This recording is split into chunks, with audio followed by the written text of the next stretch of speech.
Unmuted. Internet stuff.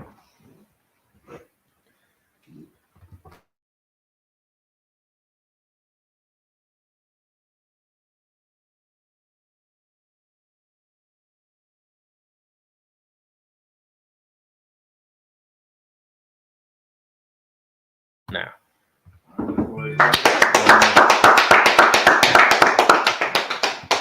Shalom, DC, with the Israelites. Shalom, Yahanna, all the brothers. Yahanna, all TITHES, with the Israelite School of Universal Practical Knowledge, 1 West, 125th Street, Harlem, New York, under commanding General Yahanna.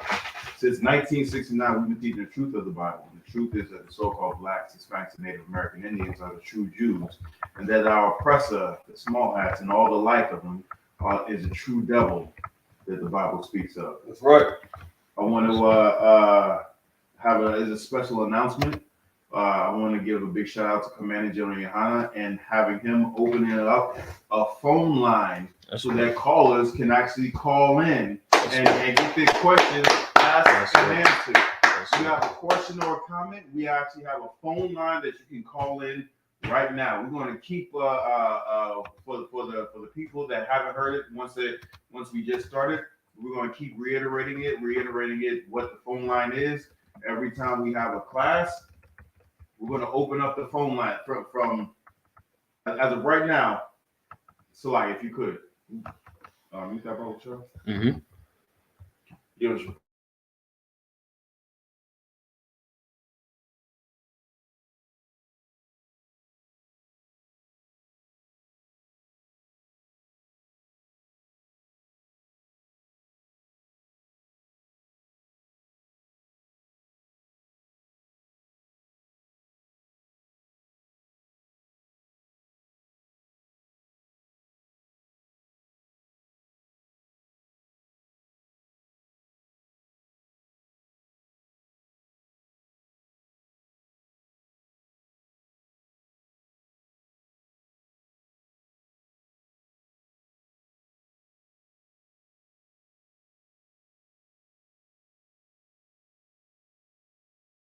Back, we just had a minor technical difficulties.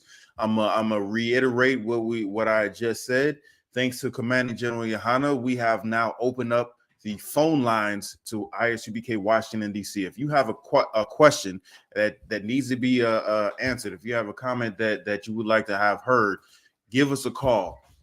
The call is and it's going to be on the bottom of the screen as well. The number for the call in is 240-201-8601. I'm gonna repeat that again. I'm gonna repeat this several times.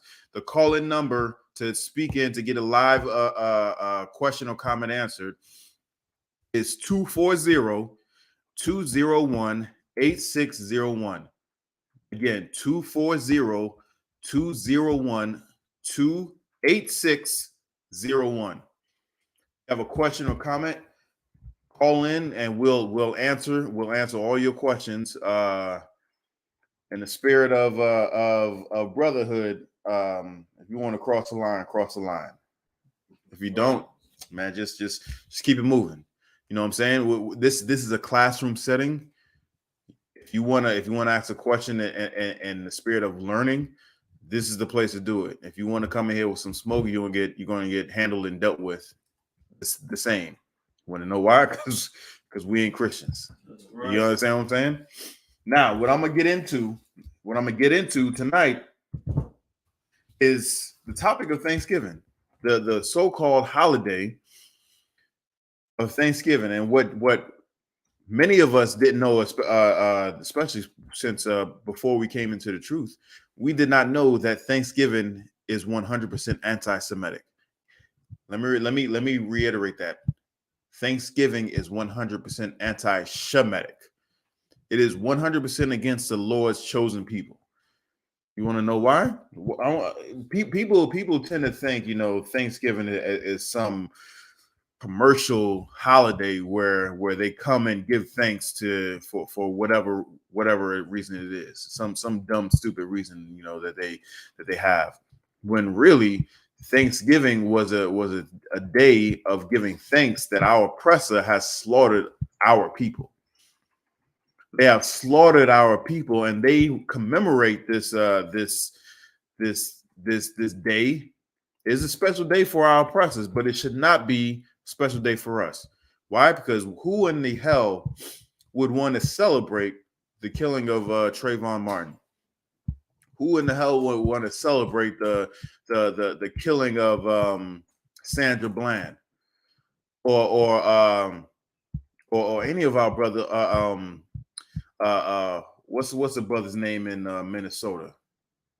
Well, damn, there's like 2 or 3 of them in Minnesota. God damn. Who would want to celebrate any of our brothers that got murdered or slaughtered? Who would want to celebrate the murder? Let me take it down a notch. Let me take it to the street level. Who would want to celebrate the murder of Takeoff? You know what I'm saying? Who would want to actually celebrate that murder? If you are disgusted at just the idea of celebrating the death of one of our people, that is the same thing as anybody else celebrating the death of our people to commemorate the day of Thanksgiving. We're going to get the true history of Thanksgiving. And if, like I said in the beginning of the class, if you want to call in, the phone lines are now open. The phone lines are now open. You can call in with the number 240-201-8601. I'm going to repeat that again, 240-201-8601. Call in, get your questions asked, ask your questions and get them answered. But Gabawa, if you could, see where we're going to start out. We're going to start out at the real history, the true story behind Thanksgiving. We're going to start there. Go, come. The true story behind Thanksgiving is a bloody one, and some people say it's time to cancel the holiday. Thanksgiving. It's like real quick. Yeah, all right.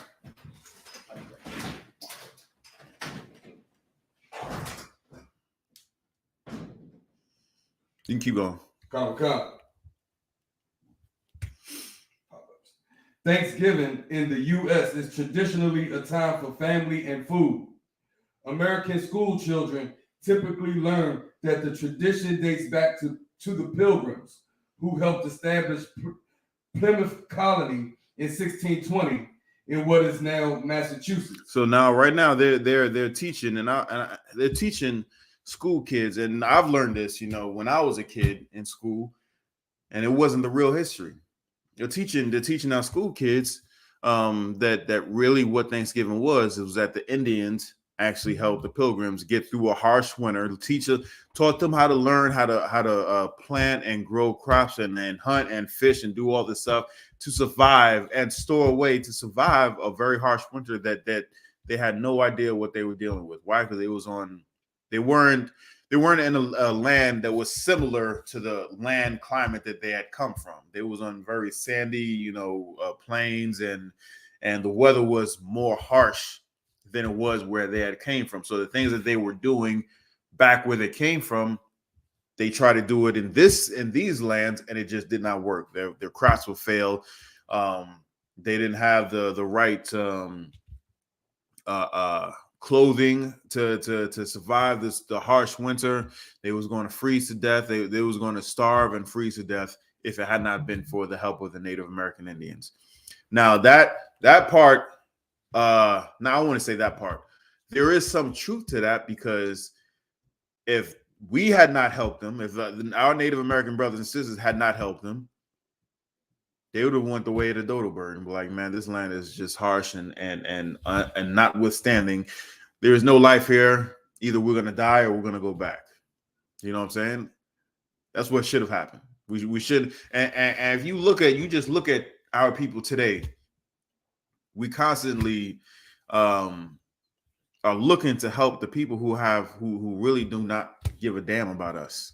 They don't care about us.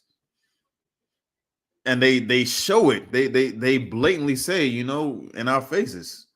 Some of them are more subtle than others, but overall, they don't give a goddamn about us. But our brothers, Native American sisters, brothers and sisters, helped them. They helped them to survive, and that is not the true story of Thanksgiving. We're going to get to the true story of Thanksgiving. Let's keep reading this article.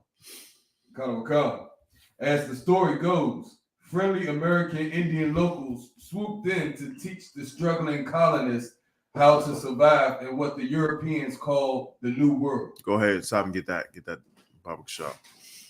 So it's telling you that our Native American brothers and sisters swoop, when they say swooped in, that is the perfect analogy of what's going on. Nah. That is actually I think it's one right. There's one right here in Baba Shah. There's that's a perfect analogy, because when they say someone swooped in, it means someone came in just in a nick of time. They came in just in a nick of time for something to happen in terms of help. Why? Because they was at not just at their wits' end, but they was at the end of their rations. They was at the end of their rope. And the Native Americans seen that, and then they was like, well, they had pity on them. They had pity on them, when it's totally understandable for people to see someone else, to see another people suffering and want to help them. It's understandable, except for our oppressors. They don't see the suffering that they cause on us, that they put on us. And when they see us suffering and from the things that they have done, all they tell us is to pick ourselves up from the bootstrap, pick ourselves up by the bootstrap and keep on going. Right? That's what we should have told them. Right. That's what the Native Americans, our Native American brothers and sisters, should have told them. Pick yourselves up by the bootstrap and get along. My grandfather did it. Why can't you do it? My grandfather and grandmother were here with nothing, and they learned how to hunt. They learned how to grow crops without anybody's help. Why can't you do it? That's what they should. That's what should have been told to these pilgrims. Stop being lazy.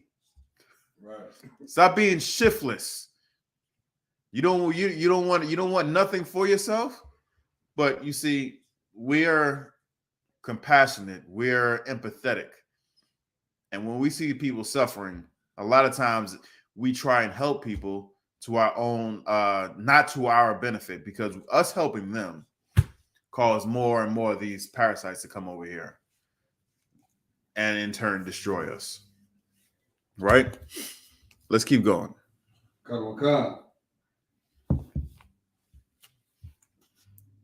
Then everyone got together to celebrate with a feast in 1621. and that was what they said happened. That was how the first Thanksgiving came about. Pilgrims were down and out.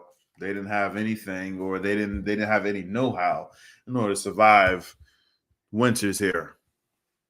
So the Native Americans helped them, and then to commemorate their help, they had a big feast. And that wasn't the case.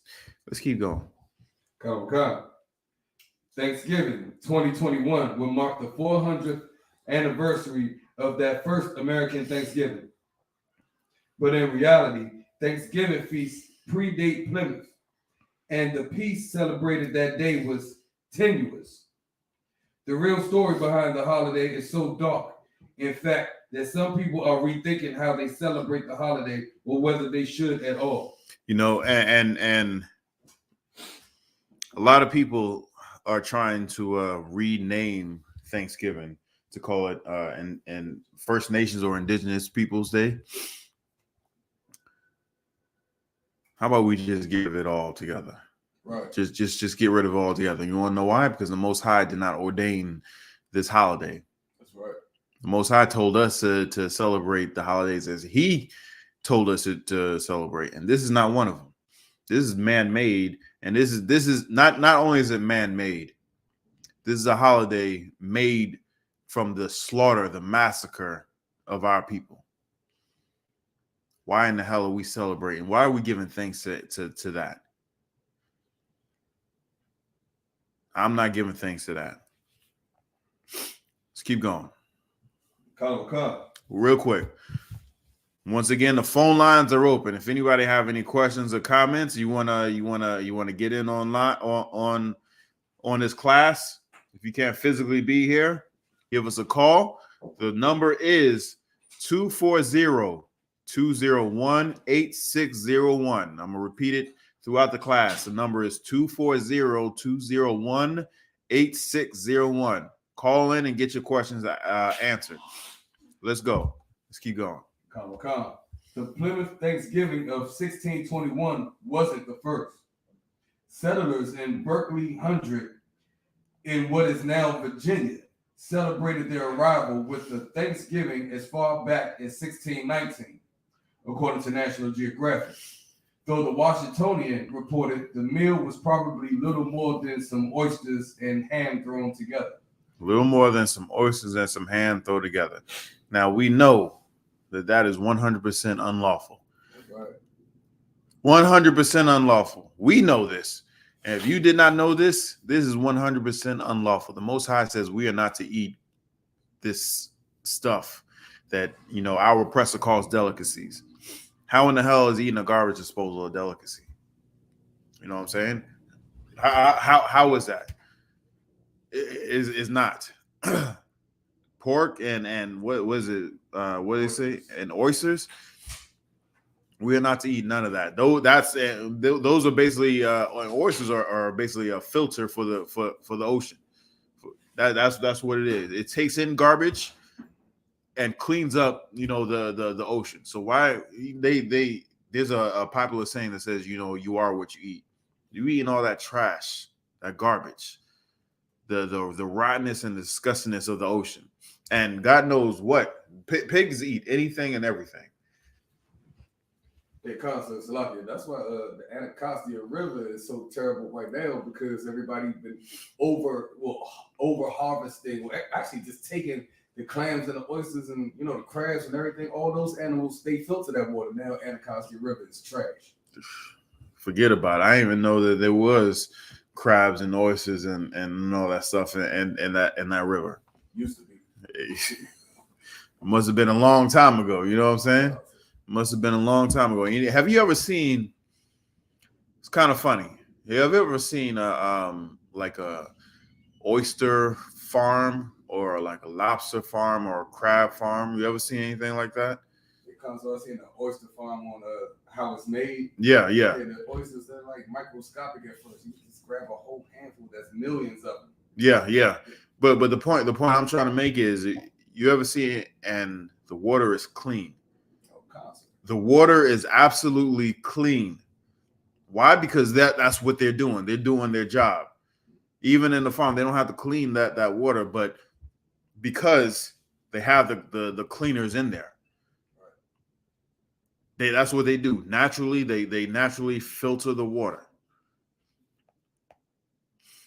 But you want to catch them and cook them up, and I don't even know what they do to oysters, but you do that and you eat all that trash, that nastiness, that disgustingness.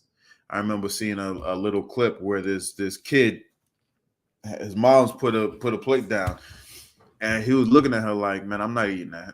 She was like, why? He was like, man, it's roaches. Yeah. There's roaches on my plate. Get the roaches off my plate. She was like, it's not roaches. It's whatever. Crawford. I don't know. Shrimp, whatever. He was like, nah, that's not that.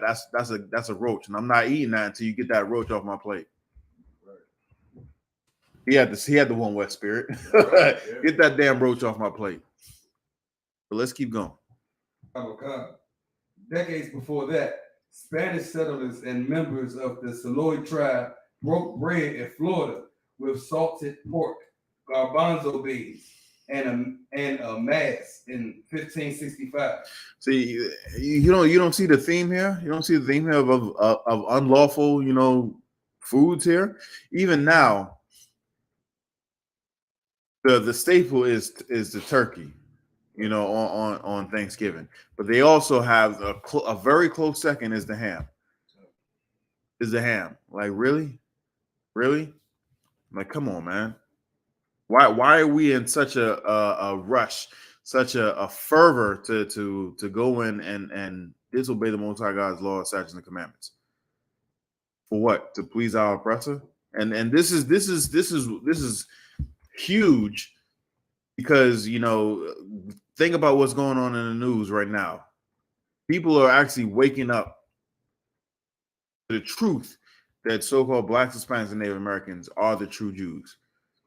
And the oppressor wants to suppress that information as much as they can. Why? Because if we do not know who we are, we will not become who we're supposed to be. What do I mean by that? If we do not know that we are special, we are holy, we are separate, we are supposed to be the rulers of this earth, then we won't stop. We will not put down the pork. We will not put down the shrimp, crab, and lobster. We will not stop sleeping with our brothers' women. We will not stop sleeping with slave masters' daughters.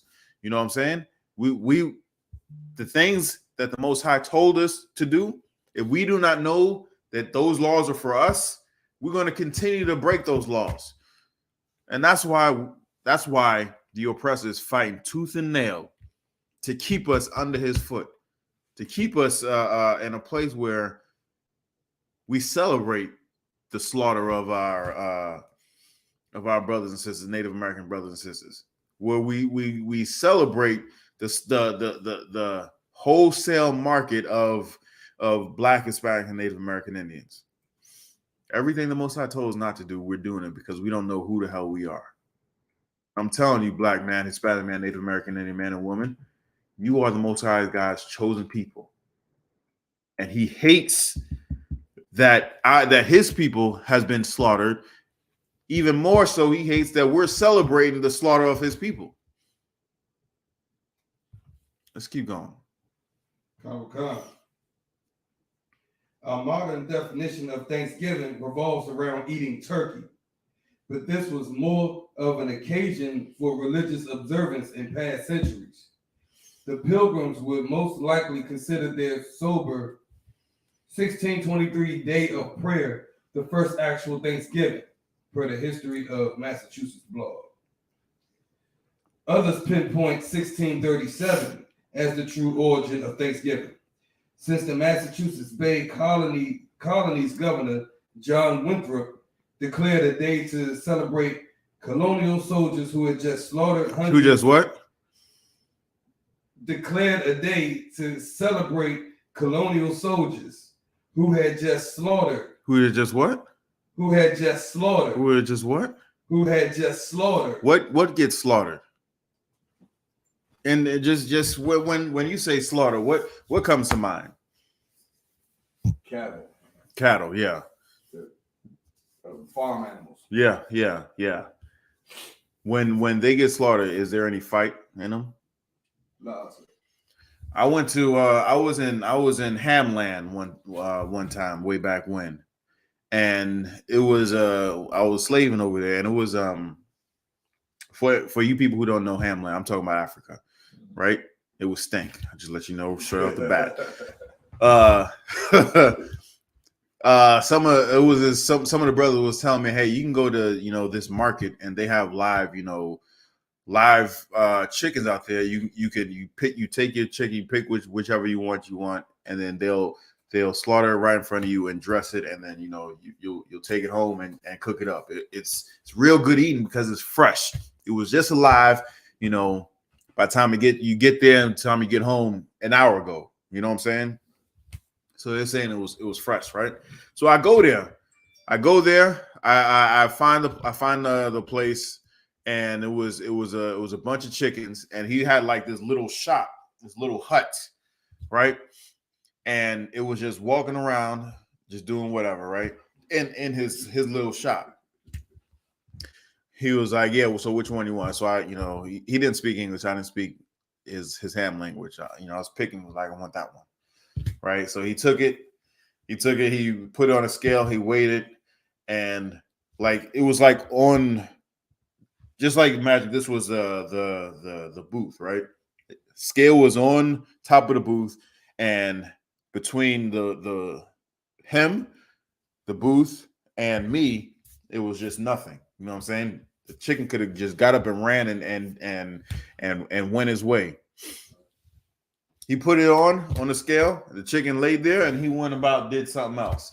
I'm like, yo, how in the hell you ain't worried about the chicken just up and running away? Because if it did, he couldn't get to it because he had to scale the damn booth to get to it. But the chicken laid there and didn't do nothing, didn't do not a goddamn thing, just waited to be slaughtered. Just it between him and Freedom. No, he wouldn't have that dude, that Hamite wouldn't have caught him. All he had to do was just get up and run. So I'm thinking of that chicken just waiting to die when I hear stuff like this, that these soldiers went out and slaughtered so-called Native American Indians, men, women, and children. And we're going to get into the account of exactly how these bastards did it. Let's read that line again. Come. Let's start from the top, sir. All right. Others pinpoint 1637 as the true origin of Thanksgiving, since the Massachusetts Bay Colony's governor, John Winthrop, declared a day to celebrate colonial soldiers who had just slaughtered hundreds of Pequot men, women, and children in what is now Mystic, Connecticut. And what is now Mystic, Connecticut. They slaughtered, 100% slaughtered our people. And we're going to read, hold on. It's not, let's keep reading. I don't think the account is really in here, but we're gonna I got another article that's gonna go into that slaughter. But keep going. Come. Regardless, the popular telling of the initial harvest festival is what lived on, thanks to Abraham Lincoln. The enduring holiday. Thanks to who? Thanks to Abraham Lincoln. Thanks to who? Abraham Lincoln. Now, wasn't he the one of the most beloved presidents in American history? Isn't he? Because he so-called freed the slave, went to war with his own people to so-called free the slaves. Isn't that person, Abraham Lincoln? Yeah, that person, sir. So he kept this alive, the remembrance of our people being slaughtered. He kept this alive. You want to know why? He said it himself about the enslaved our enslaved brothers and sisters. He said it himself, if I could keep the Union, if I can keep the slaves and keep the Union from being torn apart, I would do that. I would keep them enslaved. He further went on to say that he really didn't mess with us by trying to send us back to Hamland. He tried to send us back over there in a colony called Liberia. You ever heard of that place? Do you know what the capital of that place is? Monrovia. You want to know why it's called Monrovia, the capital?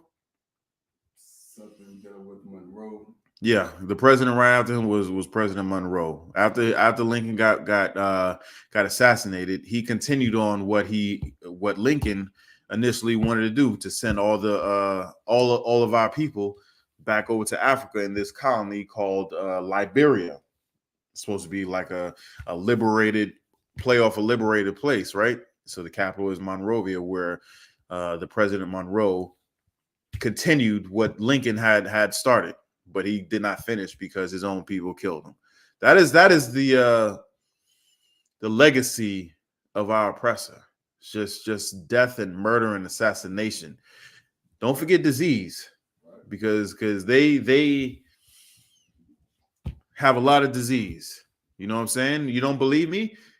One of the first instances of chemical warfare here in the Americas was their people against our people by spreading smallpox purposely. They knew they gave our people blankets filled with smallpox, and that killed more of our Native American brothers and sisters than any of the bullets did. You know what I'm saying? I killed more. So they knew what they were doing. These people are a diabolical people. Slack, if I could, real quick, get me Psalms 55 and 20. Give me Psalms 55 and 20. And it's going to show you exactly how these people are more diabolical than we can ever imagine. And the scripture warned us about it. The scripture has always warned us about it. That's why the Most High told us, to band together. That's why the scripture told us, we if we are not to make any covenants with anybody that is not so-called Black, Hispanic, and Native American Indian. That is why when Christ was at the well, and he told an Edomite, I believe it was an Edomite woman, go fetch him some water, and she was like, "Hold up, you a Jew? How are you talking to me? You don't mess with us. Y'all don't mess with us." But subtle nuances like that we don't understand because we grew up in a Christian church, and we don't understand. The Christian church does not understand how the way the Bible is for so-called Blacks, Hispanics, and Native American Indians. But we're going to read this scripture, and we're going to see how the way the oppressor is. So we're going to see how the way the oppressor was, how the way the oppressor is, and how the way the oppressor will always be up until he's cut off by the Most High God. Read what you got. Come. Psalm chapter 55, verse 20. He has put forth his hands against such as be at peace with him. He has put his hands against as such as will be at peace with him. All we've ever wanted to do was be at peace with this oppressor, with this beast. Even when they lynch us, even when they steal us from another land and put us on the bottom of cargo slave ships, even when they throw us overboard because they think that we won't make we won't complete the trip across the transatlantic, across the Atlantic. Even when they go and steal our women and lie with them and then give them back. Even when they commit atrocities such as buck breaking, just like the way they're trying to do with Kyrie Irving. You don't think that's not modern day buck breaking? Taking what we consider, when I say we, I'm talking about so-called Black people in general. We look at Kyrie Irving and we put him above the regular nigga. He's like the quote unquote best of us, right? Because he can play ball real good. He got millions of dollars. He has a big platform. So a lot of us look up to him. So they take one of the quote unquote best of us, and they say, in order for you to continue doing what you want to do, you got to go through this trial, and you got to do exactly what we say you do. You got to do exactly how the way we say you do it. And if you don't do it that way, you will never play another play of basketball again. You will be canceled. See how fast we took that B away from Kanye. You seen how fast we canceled Nick Cannon. This is modern day buck breaking right here. They're not as crude as they were back in slavery, but they are just as cruel as they was back then. They're doing the same exact thing that they did back then to get the same cause and effect. They're doing the same thing. They want us in check. They want us with our head bowed. They don't want us with our head held high and telling our people exactly who the hell we are. They don't want that. So if they try and buck break Kanye, and they try and buck break Kyrie, then the next person who dares to say that they are the real Jew, they're going to remember what happened to them, and they may not be as strong as the men in I.S.U.P.K. under Commanding General Yahanna. You know what I'm saying? They may not be as strong. They may bow their head. They may follow the not even direction, follow the orders of our oppressor just to get back on top, quote unquote top. But we have such a powerful leader. You can't take nothing from us. You can't take nothing from us that the Most High God won't take. You know what I'm saying? And if you think that losing our jobs or losing our house or homes or careers or whatever it is not worth letting our people know exactly who they are and to bring about Christ coming back and putting us in charge, man, I give everything up.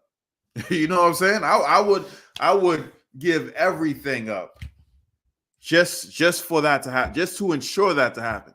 I'm the type of dude that, hey, you say I got to do that. Okay, well, where's the camera? Where's the camera? The camera's right here. What do you want me to say? You want me to say that? All right, this is what I'm gonna say. The Jews are black, and the oppressor is the devil that the Bible speaks of. That's right. That's exactly what that would probably be the last thing they would that they would see that you would see me on in that platform again. You know what I'm saying? But that's me. I've been taught that from better men to how to do that and when to do that. And the perfect reason why to do that is so that our brothers and sisters can wake up out of this slumber, out of this darkness of celebrating the slaughter of our Native Americans brothers and sisters. We're gonna read how the way they got slaughtered. Hold on, scripture, right? Constantly. Yeah. Psalm chapter 55, verse 20. He hath put forth his hands against such as be at peace with him. He hath broken his covenant. He has broken his covenant. How many treaties has the U.S. government and Canadian government had with the Native American tribes? Hundreds. You know how many they've kept? Zero. They've broken every last one of their treaties. Every last one of their treaties. Says so right here. They've broken his covenant. Now, why in the world would you, quote unquote, get in bed with someone who will break their covenant? Why in the world would you tie yourself or ally yourself with someone who is an oath breaker? You know what I'm saying? If someone gives you an oath, you're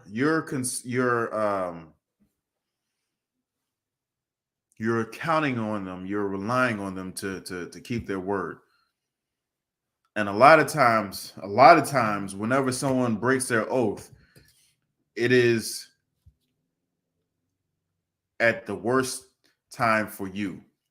You know what I'm saying? When you need that, when you need them to keep their word, a lot of times is at that worst time. You know what I'm saying? Like, for instance, let me break it down. For instance, here's something that people would recognize. You know what I'm saying? Hey, I need a ride to go to work. I've been late, X amount of times, and they say this is the final straw. Can you pick me up at 7 a.m. so you can take, because we're going to the same place. Can you pick me up at 7 a.m.? And you get with an oath breaker, and they was like, yeah, man, I'll be there 6:45. You know what I'm saying? I'll be there 6:45. I got you. 6:45 come, nothing. You calling, you texting, 7 o'clock come, nothing. Calling, you texting, nothing. You finally try and make your way over there, and this bastard's already there. Right. The oath breaker. Now you relied on this person to help you out. And in this instance, this example, it costs you your job. It costs you your job because you relied on somebody that could not keep their oath. They cannot keep their word. This is our oppressor. This is our oppressor. A lot of times our oppressor will get you to rely on them just so that they can destroy you. How do I know this? Because the oppressor got the so-called Native American brothers and sisters to rely on them so that they can go to the reservations. And then when they said, when you get to the reservations, you'll have sovereignty, you have all this, you have this, you have that, you have that. You can do what you need, what you want. We will not bother you. Just go over here, get out of sight. We'll take all this other stuff. Just go over here. Go in these concentration camps. And then they find oil. And then it was like, well, I know we said we ain't gonna bother you, but we need that. We need to get that about you. Well, we can, mine our own oil. No, that's illegal because no one's gonna buy it. No one's gonna. They get you. They get us to rely on them. Just like you remember how they used to tell us the dope boy would get you hooked on drugs, get you give you a little something for free, and once you get hooked on it, now you got to pay for it. That mentality is the oppressor's mentality. They have destroyed us many a times using that very same strategy. But once we realize the Most High God told us not to rely on them, but to rely on ourselves and do right by one another, we don't need nobody else. We don't need nobody else. And the blueprint is right here. The blueprint is right here. Right. And since Christianity is the number one religion in the world, how come we are still at the bottom? But we fill up in churches. How come we still at the bottom? You can go to any mega, especially a mega church. 9 times out of 10, it's in a bad area. It's in a bad neighborhood. It's in a low-income area, low-income neighborhood where there's usually black and brown people that lives there. And they can't even sit up front. They live in that neighborhood. They can't sit up front. Why? Because they have to pay thousands of dollars just to be able to sit up front. Why is that? Because the Christian church does not care about so-called Black, Hispanic, and Native American people. All they care about is getting your big mama's money. That's all they care about. And other stuff. Big mama's money and your woman's honey. That's what they care about. Let's real quick. I'm gonna repeat this. The phone lines are open. Phone lines are open. You can call in and get us live. Phone number is 240-201-8601. I'm gonna say it again. 240 Slakia. 240-201-8601. Call in and get your questions and comments answered. Let's continue on with that scripture. Let's finish this up. Those are the scriptures. No, it's not. Oh, to continue going on. Continue on, yeah. Verse 21. The words of his mouth were smoother than butter. The words of his mouth are smoother than butter. They will tell you anything that you want to hear just to get you to do what they want. They will tell you these nice, fine, silky, smooth words and promises when it's really it's not true. Let's continue. But war was Keep going. Was in his heart. Was in his mind. He was thinking about war. After he's telling you, to get you to calm down and cooperate and do whatever he needs you to do, he's really thinking about destroying you. Our oppressor is really thinking about destroying us. Anytime that they want to, quote unquote, help us out and give us some aid and whatnot, really, it's biding their time to set us up to destroy us. Always 100% of the time. They're not going to offer any type of help without helping themselves. And the way to help themselves is to keep us destroyed. The way to help themselves is to keep us destroyed. And this is exactly what they did to the Pequot Indians. And we're gonna get that. Keep going. His words were softer than oil. Oil is real soft. It's slippery. You know what I'm saying? You can do a lot of things with that. It's soft and slippery. You cannot drive your vehicle without proper oil. And even if you get the wrong oil, it's not gonna, your vehicle's not gonna go the way it's supposed to go, and it will cause major damage if you do that. So what is his words is softer than oil. Keep going. Come. Yet were they drawn swords. Yet were they drawn swords. Really, in reality, their intentions was nothing but death and destruction for us. Death and destruction for maximize our death and our destruction to maximize their profit, their gain. Drop that and get me the next article, Baba Shaw. Come.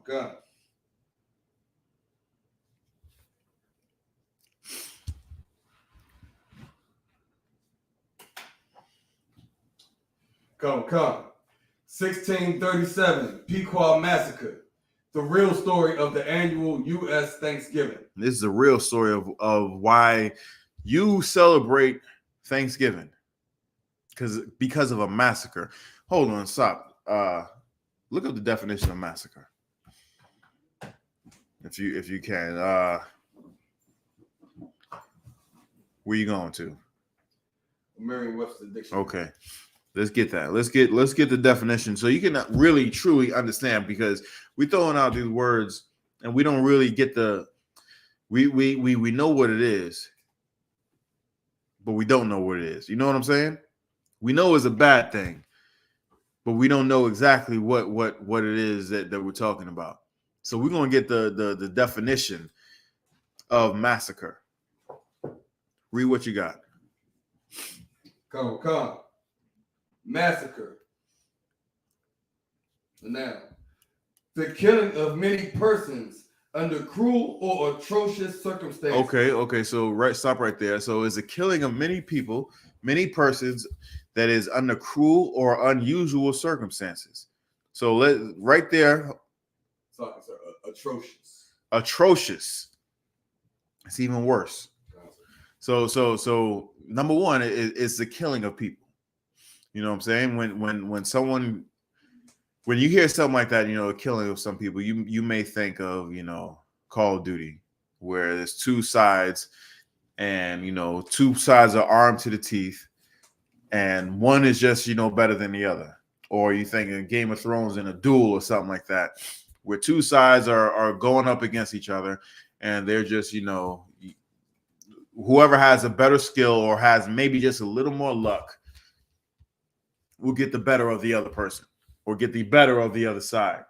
But this is strange or atrocious circumstances. Any more on that? Let's keep going. Definition number 2, a wholesale slaughter. A wholesale what? A wholesale slaughter. Wholesale slaughter. So that's cheap. Wholesale is cheap. You get something for a lower price than what you would normally get it for. So a wholesale slaughter, and a slaughter, like I told you, something is just rounded up. There's a saying, shooting fish in a barrel. There is no sportsmanship or gamesmanship or ability when you do something like that.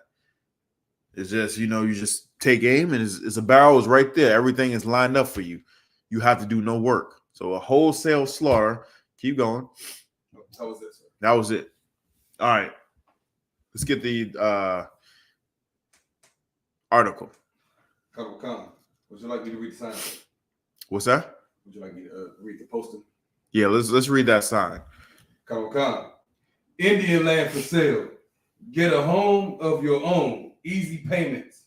Perfect title. Possession within 30 days. Fine lands in the West.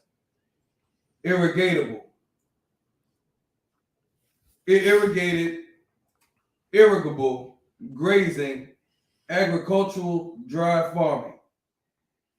In 1910, the Department of the Interior sold under sealed bios allotted Indian land as follows. Under sealed bids allotted Indian land as follows. So this was again another wholesale slaughter of practice that sold lands that was Native American lands that was gotten because the oppressor was actually clearing that land out.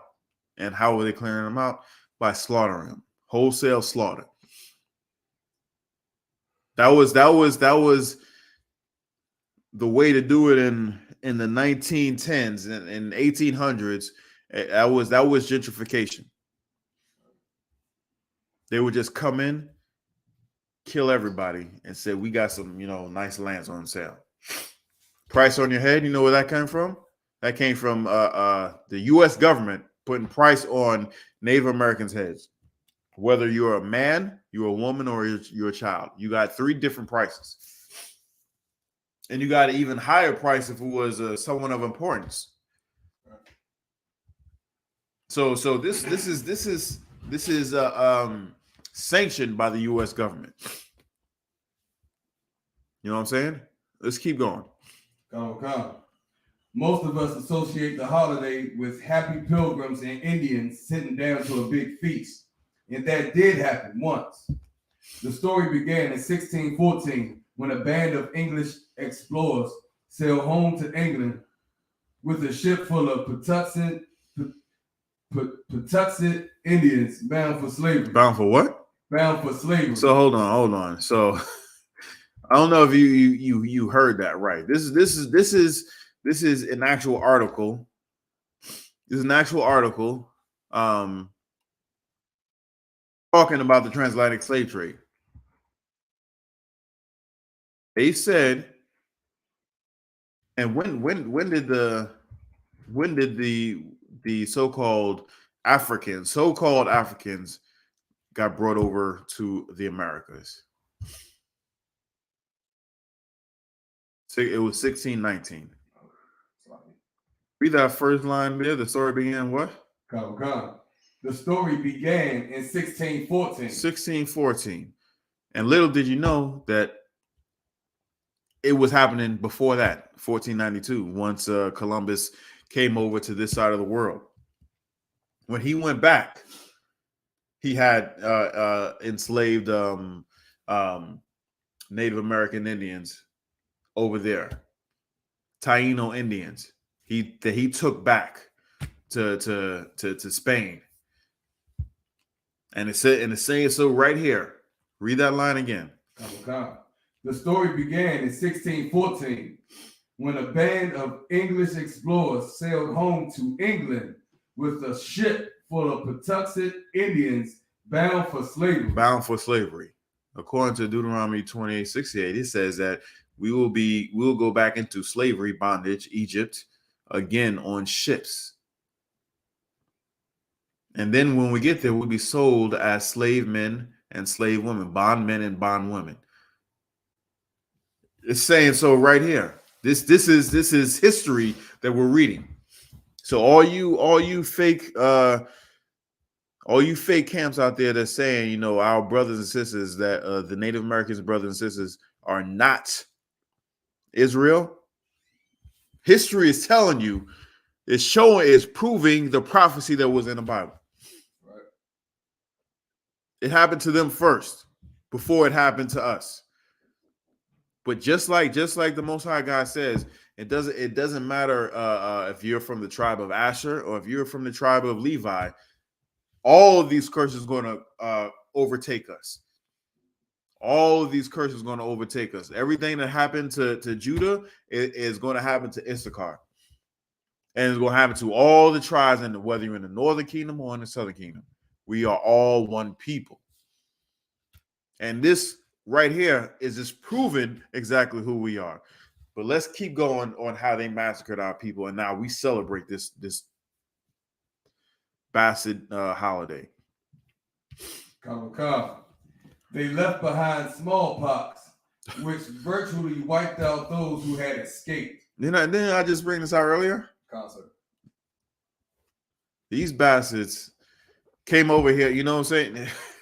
They brought over syphilis. You understand what I'm saying? They brought over syphilis when there was, I can't even say there were women on the ships when they came over here. How are they getting syphilis? How is it from what I understand? I could be wrong. Syphilis is an STD. Concert. Sexually transmitted disease. How is ship full of men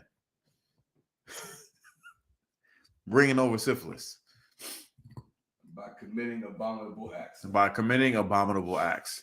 They brought over a lot of diseases, and not just smallpox. They brought over a lot of old world diseases where a lot of those heathen nations were inoculated, and even if they had gotten some of these diseases, they had a survivability rate that was way higher than our people that was over here that weren't inoculated and weren't introduced to these terrible diseases. And that's why when they got over here, our people were dying left and right. Our people were dying, fast. You ever seen that movie Apocalypto? Constantly. You seen where they was, traveling from one land to another, how there was a bunch of people that was just dying? That was smallpox. It was diseased because of the oppressor. Going from village to village, leaving these diseases. Let's keep going.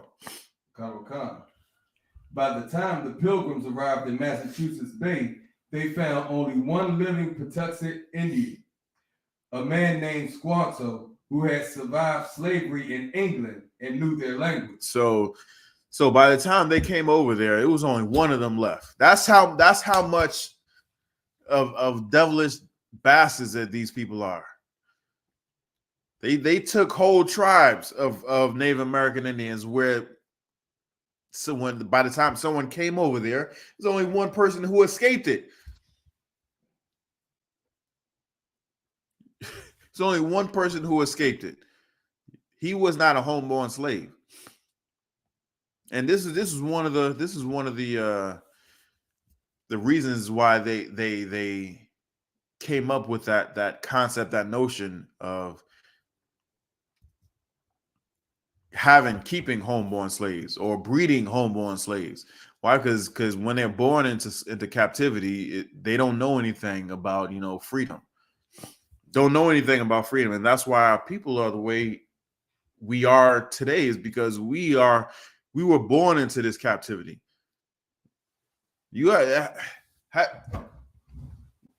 Just think about this. We were born so much into this captivity that we thought a Hamite was our people. And we cried when he got elected.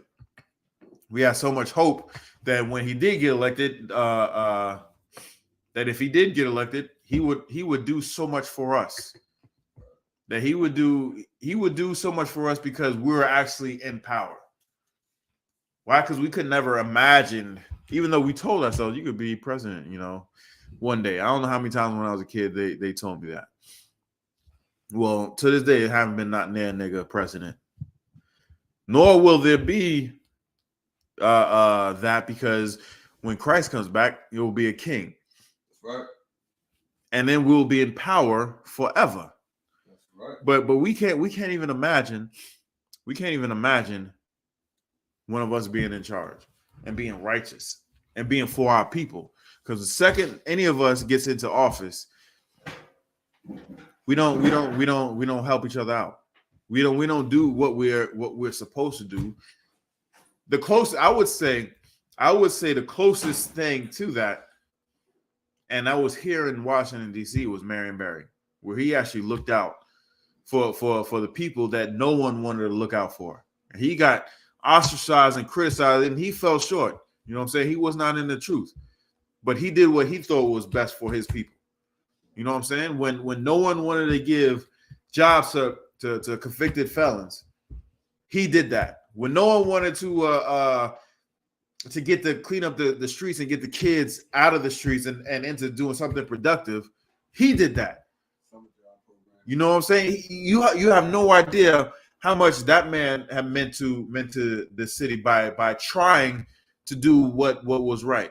Now, just imagine if he actually had, the instruction, the real instructions, how much more he could have done righteously.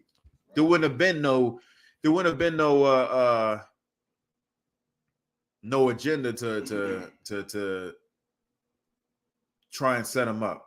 I won't say it's no agenda. There wouldn't be no crack scandal. There would have been no crack scandal. You don't think they try to set up Commander General Yahanna?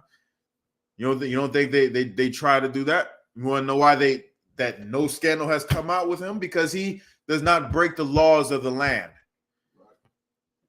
By following the Most High God's laws, statutes, and commandments, you will not be breaking the laws of the land.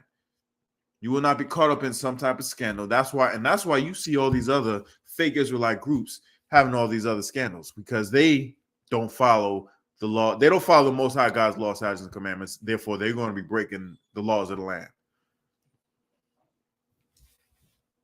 And you know what? You know what the Most High God taught Commander General Yahanna? He taught Commander General Yahanna to obey the Most High God's laws, statutes, and commandments. And that's what he's teaching us. And that's what we are teaching you.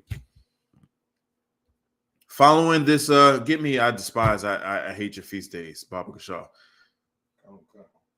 This is what the Most High, this is how the Most High God feels about Thanksgiving. This is how the Most High God feels about Christmas dinner. How the way he feels about 4th of July cookout.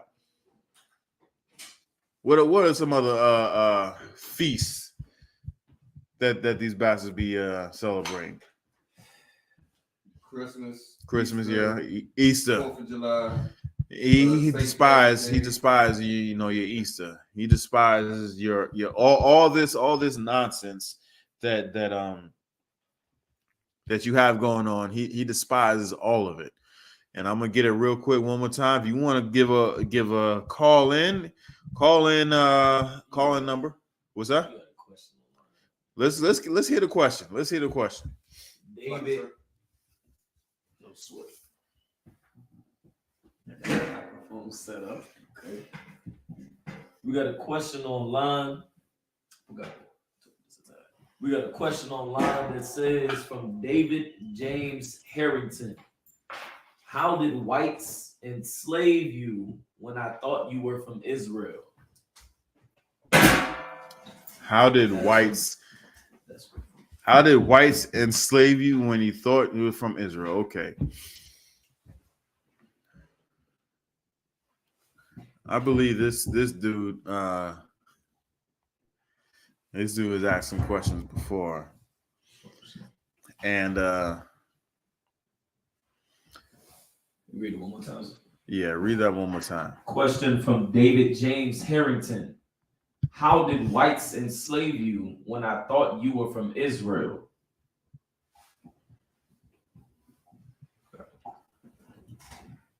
All right. Give me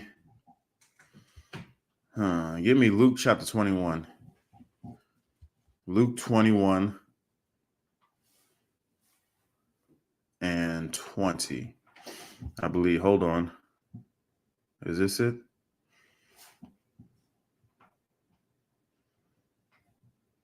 Hold on.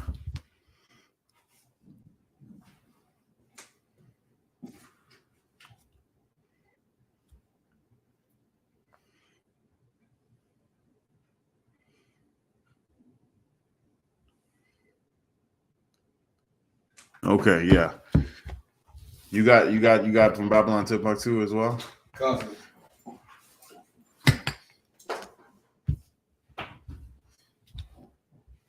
Give me, yeah, Luke 21 and 20.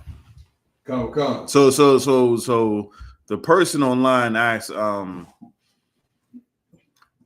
he says, how could the whites enslave us if we thought it? How did whites enslave you when I thought you were from Israel? Okay. I'm gonna learn you real quick.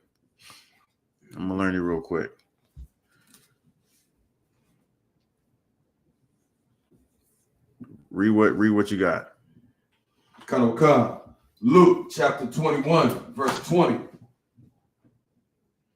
And when ye shall see Jerusalem compassed with armies, then know that the desolation thereof is nigh. All right, so he says, this is Christ speaking, and he's saying when you see that Jerusalem encompassed, is that 5 and 20? When you see this is what's going to happen.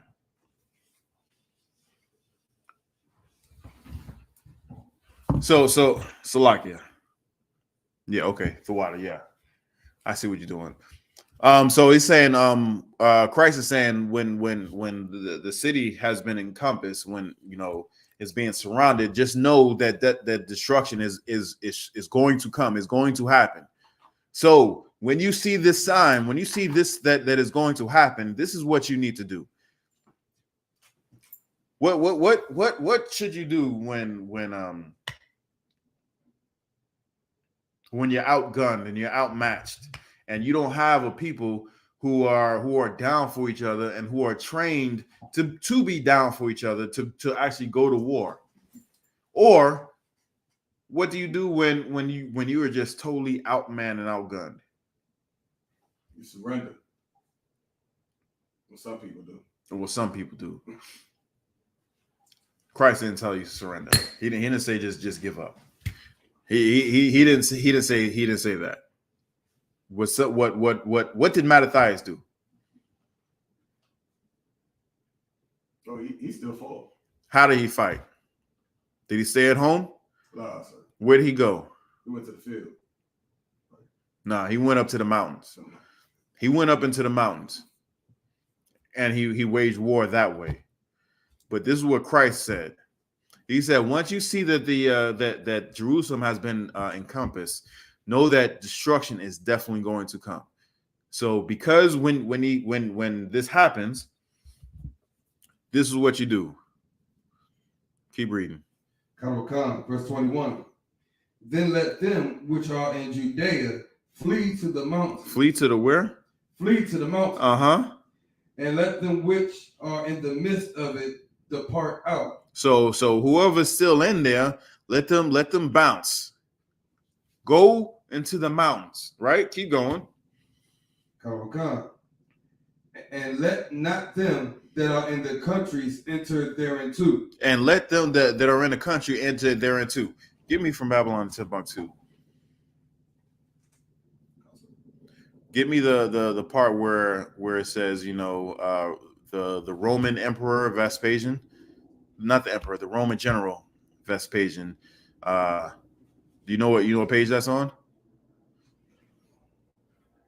I only got halfway through it, so No, you said Slack Brock. You know where that is? Which what page you look for? Vespasian. I think it's 84. Let me see. Where they the Romans encountered or surrounded Jerusalem. Just exactly what the what the scripture was saying. Christ was telling us, when you see that that Jerusalem has been encompassed with armies, surrounded. I think this is it. Let me see. In the book of From Babylon to Timbuktu, on page 84. Give me Deuteronomy 28:68. In the year 65 BC, the Roman armies under General Pompey captured Jerusalem. Okay, so the Roman armies captured Jerusalem under this Roman this Roman general. Keep going. In 70 AD, General Vespucian and his son Titus put an end to the Jewish state with great slaughter. Put an end to the Jewish state. He just said, the scripture just said, no. And when you see that Jerusalem is compassed with armies, know that the desolation is nigh. Know that the destruction is about to come. And read that last line again one more time, Baba Kashaw. With great slaughter. That he put an end to the Jewish state with great slaughter. That means they killed everybody that they can get their hands on. That is desolation. Does that not sound like desolation to you? That sounds like desolation to me, right? Keep going.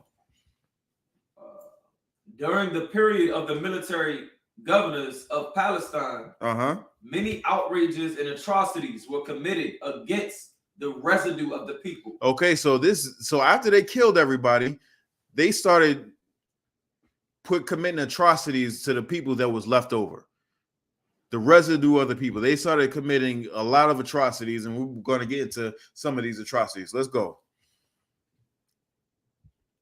During the period from Pompey to Julius, it has been estimated that over 1 million Jews fled into Africa. So over 1 million Jews fled into Africa. Now it says that once you know that desolation is nigh, let them which are in Judea, Jerusalem, the southern kingdom, let them flee into the mountains. The mountains that he was talking about is Africa.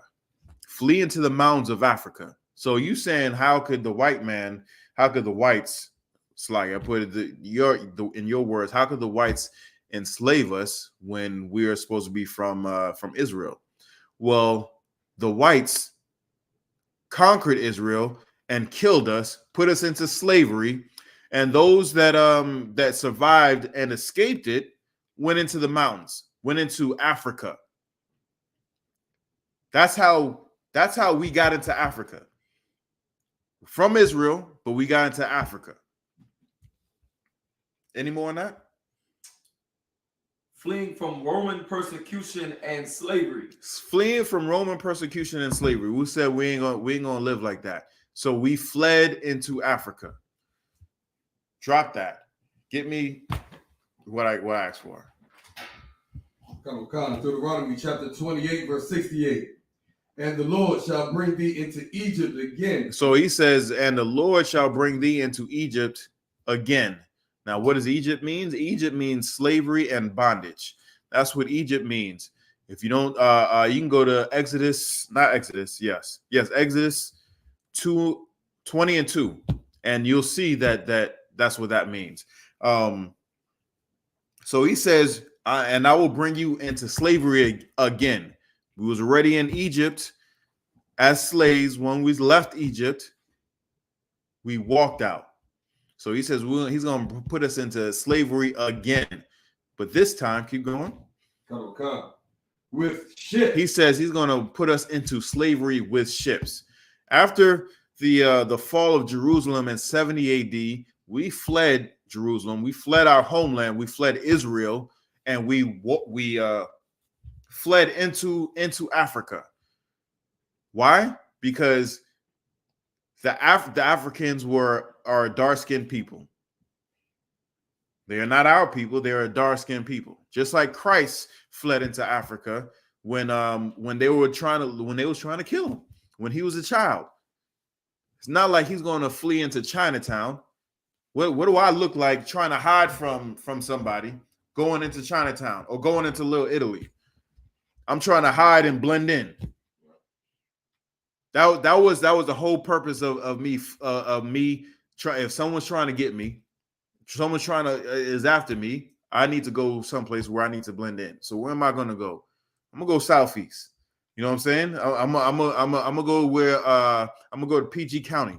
I'm gonna go to where a lot of black people are. That's exactly what happened in 70 AD. They went where a lot of black people were. They went where a lot of, let me rephrase that. They went where a lot of dark-skinned people were. And that was into Africa, into the mountains of Africa.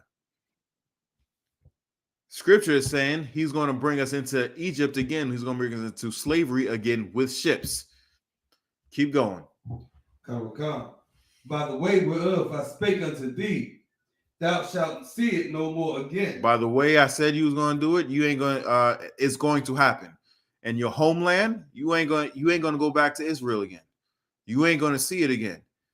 You ain't going to be in charge again. You may be able to get a passport, book a flight, and go into Israel, the where the Israelis live, but you ain't going to be in the glory of King David and King Solomon. You know what I'm saying? That land is not going to be yours. That land is somebody else's right now. And even now is disputed. Who is it? Is it the Israelis or is it the Palestinians? Like, whose is it? But the Most High God says you will never see your homeland again. Most of us don't even know that is our homeland. Most of us. Keep going. Come.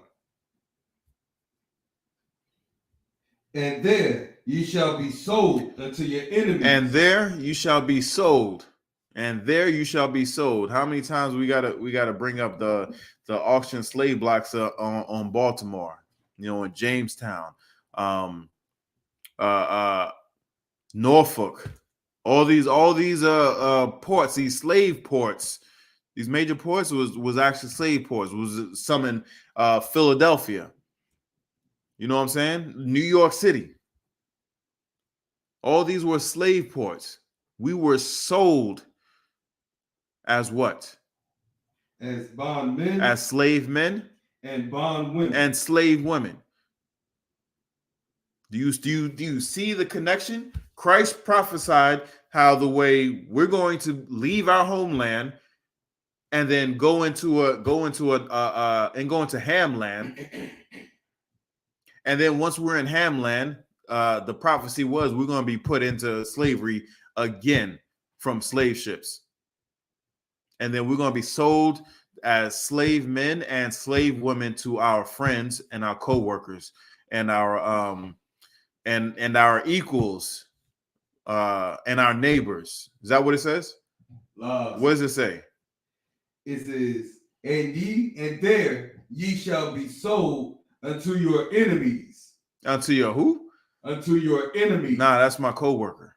Your enemies. That's just my supervisor. Your enemies. No, that's my neighbor. Your enemies. We go to church together, so we cool. Your enemies. My teammate. Your enemies. He says you're gonna be sold to your enemies. Who came over here on translate? Now let me ask you this: who came over here on translate? Came over here on the bottom of cargo slave ships across the Atlantic, and then who were they sold to? There's a slave, and then there's a slave master. The Most High God says the slave was his people, is his people, and the people who bought the slaves are our enemies. Who am I? Who, if the Most High God tells us that they're our enemies, who am I to say that they're my neighbors, or they're my friends, or they're my allies? Who the hell am I? I'm calling them what the Most High God called them. Is he saying anything else? Now, I just laid out how we are from Israel and how we got enslaved by our slave master.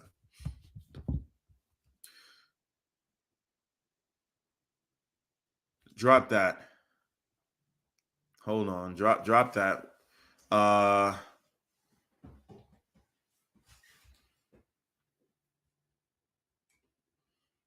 don't see a response from You him know, so, all right. Well, as of right now. Well, we're gonna have to close out. Just to let you know, the slaughter of our people in 16. What was it? 16. Salakia. 1637. The Pequot massacre. What happened was there was a festival that the Pequot Indians were celebrating, were observing. It was it was a festival that they had at the time. They were doing battle with these devils. They were doing battle for a number of years. This was their most staunch tribe that was leading the spear. They had this festival. All the other Native Americans came around and was celebrating this festival, and what they did exactly what Christ was saying. They encompassed the festival after they got all liquored up, after they got all after they were fed, and after a night of celebration. You know what I'm saying? Just imagine how we were when we was in the world at the cookout. At the end of the night, you know what I'm saying? We didn't have our time, we didn't have our liquor, we didn't have our food, we're spaded out, you know what I'm saying? We're dominoed out and whatnot. And it's the middle of the night. You know what I'm saying? It's the middle of the night. They encompass our field, our encampment, and they ordered all the men, all the fighting men to come out. And when they ordered them to come out, they slaughtered them. They slaughtered them. They laid waste to them. You know what I'm saying? After that happened, they burned down the encampments. They set the TPs, the housing units, and they set everything on fire. And they attempted to kill everybody. There was a few people that actually got away. And anybody who tried to get away, they would shoot, they would club, they would stone, they would stab. They did all that. They laid waste to the Pequot tribe. And the governor, after that, called that a day of Thanksgiving and was ordered his people to celebrate it to commemorate that day every year so that they can celebrate the massacre. It was about 700 men, women, children, young and old, who had died in that massacre. You got something? Yeah, concert. There were so many other massacres and so many other days that people wanted to be recognized that it was Abraham Lincoln that had to just make it one day to celebrate because there was so much killing. Yeah. They had to choose between which massacre that they wanted to celebrate, and this was the first official massacre that they had to commemorate their slaughter of our people. If you read Amos, 5:21, it says he hates, the Most High God hates, he despises your feast days. Right. Hates and despises your feast days. And the reason why is because, one, he didn't ordain it, and two, these bastards are celebrating our destruction. You don't have to believe me. You can look all that stuff up for yourself. And with that, I'm going to pass the class to Priest and Officer Pequot. Come on. He can do it. Yeah. Oh, you want it? That's how you do it. Yeah, do it. Yeah.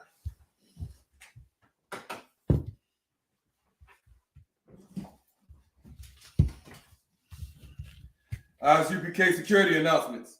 We are the I.S.U.P.K. out of 1 West, 125th Street, Harlem, New York, under Command of General Yahanna. New rules for brothers and sisters. When a new brother or sister comes into the school, they're off limits for 6 months. They're to be saluted only. They're here to share themselves with the world. After 6 months, if a brother or sister has an interest in a particular person, he or she must get permission from the head to speak to a brother or sister. There's another 6 months in which the brother or sister will court each other. After the 6 month period, the brother or sister will get permission from the head to marry. Tithes, which is a commandment. You can find this in the book of Numbers, chapter 18, verse 21, and the book of Malachi, chapter 3, verses 8 through 10. It means tenth in Hebrew, and it's pronounced ma'ashra. 10% of every penny of any increase the Lord gives you, you give to the treasury department or teacher. Priest fund, free will offering for priests, not mandatory. Whatsoever amount you would like to give. The upcoming holy convocation is the feast of the dedication, Hanukkah, the 25th day of the 9th month, by the space of 8 days. That'll be the Saturday, the 17th of December, 2022. And you can find this in the book of 1 Maccabees, chapter 4, verses 52 through 61. Remind Akim and Agwathian to check on social media such as ISUPK.com, Facebook, Twitter, YouTube, and so on for ISUPK events and materials.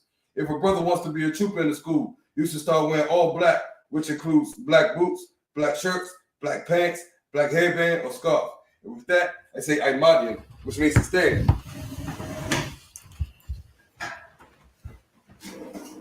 Men of Israel will give one courtesy salute to the teacher. Men of Israel, Aimadium Shabbat, Aimadium, Barak, Yahweh Shem Yahweh Shabbat, Yahweh Shem Yahweh Shabbat. Yah Yamata, class dismissed.